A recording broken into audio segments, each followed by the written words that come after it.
ভয় নয়, বিশ্বাসই হলো আমাদের জীবনের আসল শক্তি। তাই সবসময় সৎ পথে চলুন এবং সৎকর্ম করুন। দেখবেন তার কৃপা অবশ্যই খুব শীঘ্রই হবে এবং তার কাছে আপনার ডাকটি তাড়াতাড়ি পৌঁছে যাবে। নমস্কার, জয় মা মুন্ডমালিনী। আজকে বুধবার, তো আজকে আপনাদের সেবার দর্শন করাচ্ছি। নিত্য সেবার মুহূর্ত, মায়ের পূর্বাহ্নকালীন সেবা এই সময়। তো পূর্বাহ্নকালীন সেবার জন্য আজকে একটু বেশ বিলম্ব হয়ে গেল। সকালবেলায় ঘুম থেকে উঠতে একটু দেরি করে ফেলেছি। গত রাত্রে অনেকটাই দেরিতে ঘুম এসেছে। আমার আবার বেশি পরিশ্রম হলে খুব একটা ঘুম আসতে চায় না সেভাবে, তো সেই কারণেই আর কি আজকে উঠতেও একটু বেলা করে ফেলেছি। কয়েকটা দিন ধরে প্রচণ্ড পরিশ্রম যাচ্ছে এবং গতকালকেও মন্দিরে ভালোই ভিড় ছিল।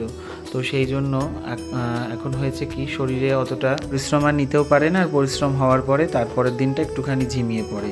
তো সেই জন্যই আর কি বেশি চাপ না দিয়ে, যাতে ভগবতীর সেবাটা নিয়মমাফিক হয় এবং আমিও যাতে একটুখানি বিশ্রাম পাই, সেই জন্য সংক্ষিপ্ত উপায়ে যা করা যায় সেটাই আজকে করে নেব।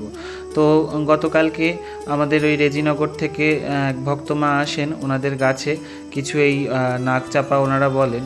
তো আমি জানি না এই ফুলটার নাম কি। এই ফুল নিয়ে এসেছিল এক ক্যারি, তো আমি ওটাকে ফ্রিজ করে রেখে দিয়েছিলাম। আজকে সকালে ওই ফুল দিয়ে মালা গেঁথে নিয়েছি। তো সেই মালাই মাকে আজকে পরানো হয়েছে দুই মাকেই পরিয়েছি, মায়ের ব্রহ্মশিলায় এবং মায়ের পূর্ণ বিগ্রহতে। আর আমাদের গাছের কিছু করবি ছিল, ফাঁকে ফাঁকে দিয়েছি। তা মালাটা বেশ সুন্দর হয়েছে এবং মাকে বেশ ভালো মানিয়েছে।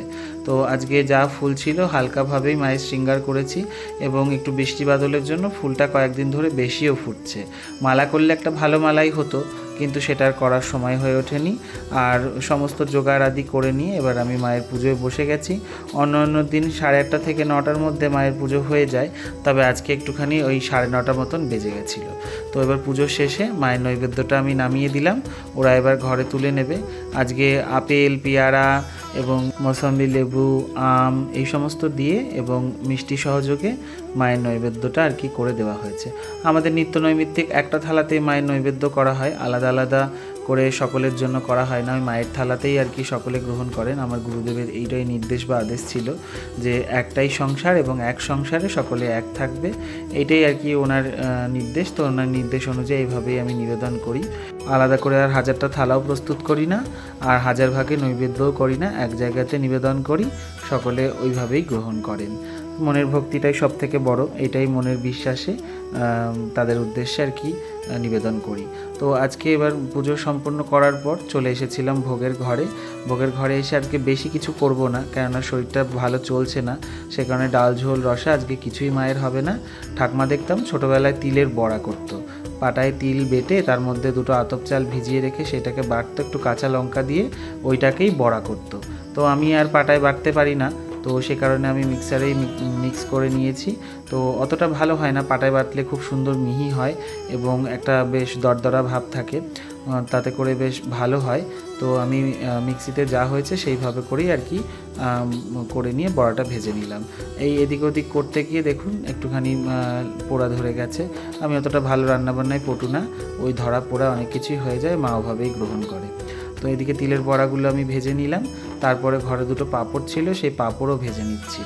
এবার পাঁপড় হচ্ছে ওদিকে ভাজা, আর ওদিকে অন্নও বসিয়ে দিয়েছি, অন্নও ফুটছে। পাঁপড়ের মধ্যে 2টো শুকনো লঙ্কা ভেজে নিলাম। এতে করে হয় কি, ঠাকমাকে দেখতাম ছোটোবেলায়, ঠাকমার যখন মুখে অরুচি হতো বা কোনো রকম ভালো লাগতো না, সেখানে পাঁপড়ের স্বাদটাকে একটু পরিবর্তন করার জন্য পাঁপড় ভাজার মধ্যেই লঙ্কা 2টো ছেড়ে দিত, তাতে করে পাঁপড়ের মধ্যে একটা শুকনো লঙ্কার স্বাদ আসতো। তো ওইভাবেই আর কি করতো, তা বেশ ভালো লাগতো। আমরা যখন ঠাকুমার কাছে থাকতাম ওই 1-2 করে দিত। ঠাকুমা যেহেতু নিরামিষ ভোজন করতেন, সেই কারণেই। তো এদিকে মায়ের ভোগ নিবেদন করা হয়ে গেছে। আপনারা সবাই ভোগ দর্শন করলেন। ভোগ অন্তে ভগবতীর দর্শন করুন। ভগবতীর কৃপায় সকলের দুঃখ দুর্দশা নাশ হোক। সকলে ভালো থাকুন, সুস্থ থাকুন। ভিডিওটি ভালো লেগে থাকলে লাইক, কমেন্ট, শেয়ার অবশ্যই করবেন। পেজটি ফলো করতে কেউ ভুলবেন না। দেখা হচ্ছে অন্য ভিডিওয়। তো ভোগ নিবেদন হয়ে গেল মায়ের এখনই। এবার ভোগ নিয়ে মন্দির থেকে বেরিয়ে যাব। তো আজকে ভোগ আপনাদের দর্শন করাচ্ছে। আজকে সামান্য ভোগ, মায়ের শরীরটা বিশেষ ভালো না থাকার জন্য এইভাবেই মাকে ভোগ দেওয়া আছে। ভোগে আছে ঘি, অন্ন, লঙ্কা ভাজা, এখানে রয়েছে পাঁপড় ভাজা, তিলের বড়া ভাজা। শান্তিপুর থেকে ভক্তরা এসেছিলো, ওরা মিষ্টি নিয়ে এসছে, সেই মিষ্টি আর একটু পাকা আম, এই দিয়েই মাকে আজকে ভোগ নিবেদন করলাম।